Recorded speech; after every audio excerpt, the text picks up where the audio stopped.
क्या मुझे उस व्यक्ति को ज्ञान देना चाहिए या बताना चाहिए जो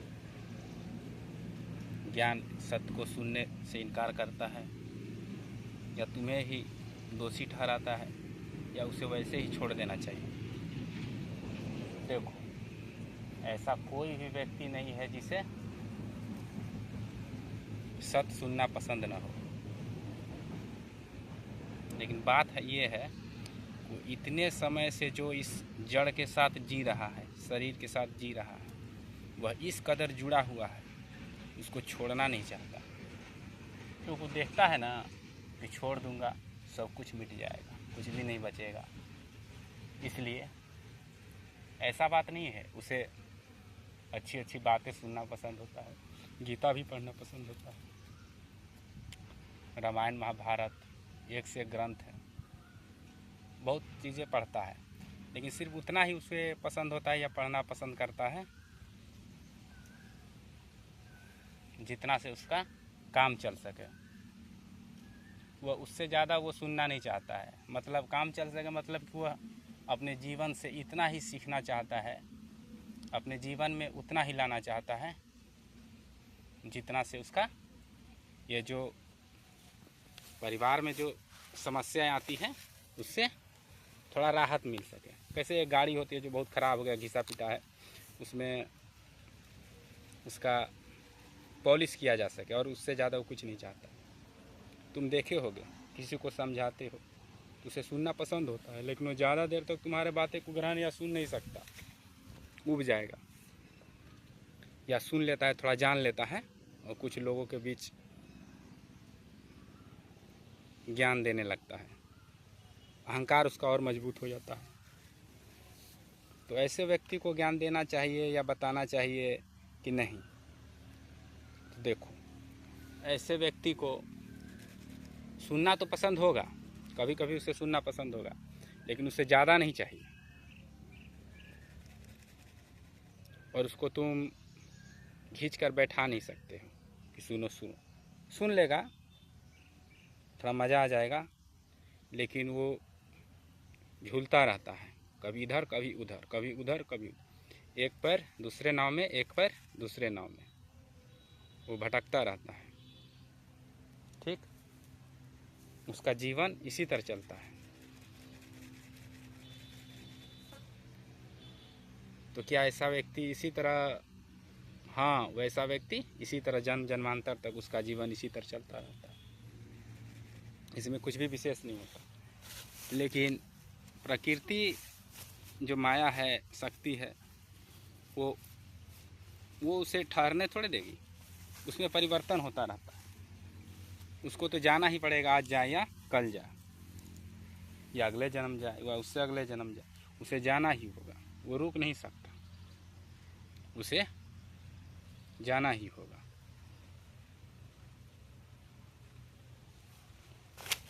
उसके माहौल में, समाज में,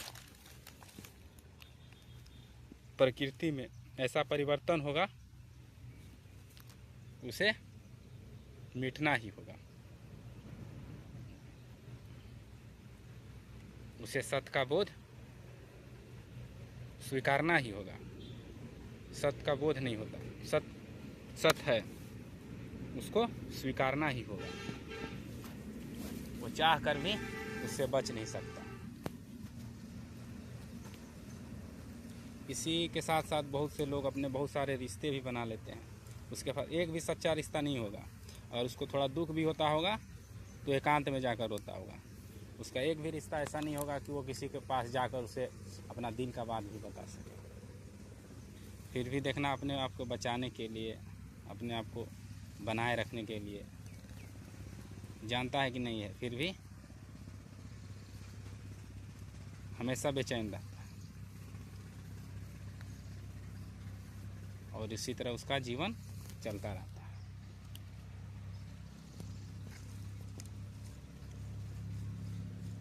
कभी दुखी नाम देता है, कभी सुखी नाम देता है, लेकिन वास्तव में वो बेचारा कष्ट में ही होता है, और वो दया के पात्र भी होता है।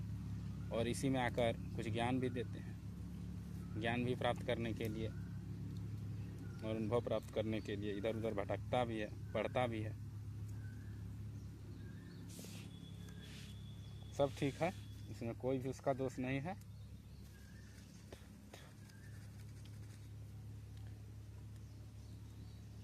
उसका जो शरीर है उसके साथ बंधा हुआ है।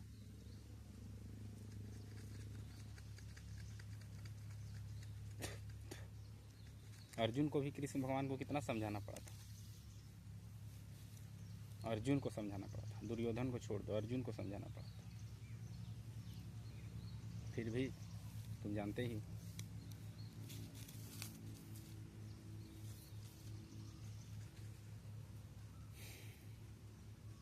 हाँ, उसे सुनना चाहिए, जो जानना चाहता हो उसे बताना चाहिए। क्योंकि देखो, एक होता है कि उसके अंदर जुनून होता है सीखने का, जानने का, और जाने और जाने। लेकिन जब कुछ जान लेता है, जब जानने लगता है बहुत ज़्यादा, तो उससे लगता है कि कुछ छूट रहा है, इसलिए उसको डर लगने लगता है। इसलिए फिर वापस मुड़ के चला जाता है, उसको छोड़ना नहीं चाहता। फिर वहाँ धक्का लगता है, क्योंकि धक्का लगेगा ही, माया तो जानता है, माया में तो धक्का लगता ही है। फिर जाएगा उधर, फिर वहाँ कुछ शांति मिलेगा और उसे पता चलेगा कि मज़ा आने लगा, फिर उधर वो खिंचा जाएगा माया की तरफ, फिर उसको धक्का लगेगा। इसी तरह वो आगे पीछे झूलते रहता है। लेकिन अंततः उसको बोध हो जाता है इसमें कुछ है नहीं, और वो सत्य को स्वीकार करने लगता है। और इस तरह से उसका स्वीकार कर सकता है, वो उस पर निर्भर करता है।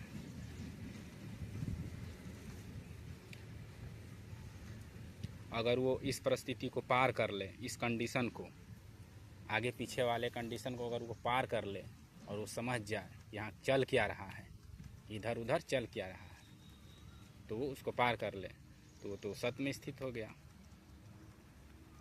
वो समझ गया, वो सतोगुणी हो गया, उसके विचार स्पष्ट हो गए हैं। बस बाकी बात तो सब त्यागना ही है, आगे फिर निर्गुण हो जाता है। लेकिन ये यात्रा बड़ा ही संघर्ष